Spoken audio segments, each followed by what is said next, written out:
Tapos, ito yung episode na pinaka-kinakatakutan ko talaga. Hindi naman pinaka-concern ako, yung parang kinakabahan ako na lumabas na baka hindi ako maintindihan ng tao. Oh my God! Okay lang yan, okay lang.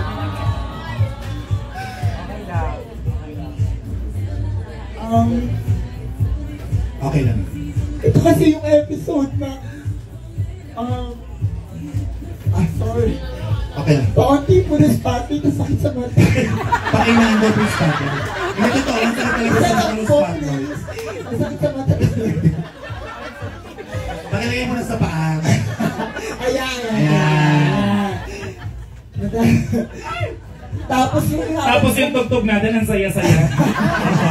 Pwede ba kayo? Ayun lang. Ito yung episode na parang takot na takot ako na baka lalo kong mabash, lalo kung hindi matanggap ng mga tao. Kasi before, ikakwento ko lang po, ano po nakakatawa? Nakikinig yung iba, makinig mo na kayo kayo. Ikakwento ko lang po, after ng shoot namin, wala kasi kaming phone during shoot. So hindi po namin alam yung nangyayari sa labas. Then after po ng shoot namin, binigay po yung phone namin. Tapos, yung pagbigay po ng phone, so interesado kami kung ano nangyayari. And then yung pag-open ko ng phone, ang dami kong na-receive na hate. Sobrang ang dami ng naglalabas ako. Ang dami ko na-receive na hate na messages from Facebook, from Instagram, lalo na sa Twitter, na yun nga yung parang may mga spoiler na kung sino yung mga cast ng season 2. Sobrang ang dami ko na-receive na hate na ba't ganun yung mga tao na hindi naman ako kilala, hindi naman ako, sorry kung umiiyak ako kasi ito yung matagal ko na gustong ilabas.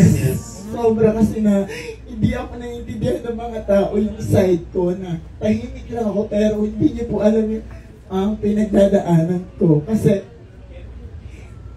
pagkalabas tapos pala ng shoot namin, na-receive ko yung lahat as in sobrang daming hate messages na na-receive ko na in-ignore ko lang lahat yon, hindi ko siya pinansin. Tapos, yung na-feel ko po doon sa episode 3, yun yung parang lagi akong na-misconception, na-misunderstood, na-misjudge, na parang na-trigger ako na lagi akong ganon yung pagkatao ko na bakit lagi akong ganon na ang tingin nila sa akin na bully ako, na ganyan.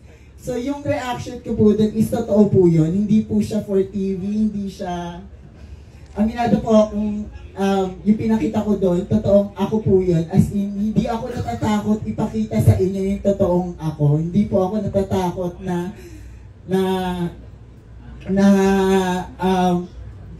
maging maganda yung image ko sa inyo. Kasi gusto ko talaga ipakita yung totoong ako. Gusto ko matanggap niyo ako kung ano talaga ako. So, yung na-feel ko po doon kasi parang napag-usapan ako nang hindi ko alam na hindi ako aware.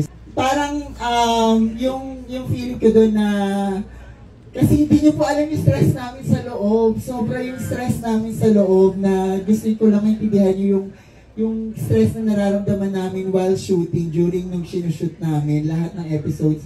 Sobra-sobra and then basta hindi niyo po kami maintindihan. Basta hindi ko explain yung side ko. Basta ayokong i-defend yung side ko kasi basta kung anong gusto niyong pagkakaintindi sa show, bahala kayo. Ayokong paniwalaan niyo na mabait ako, mabuti ako. Okay lang sa akin kung yun yung paniniwala niyo.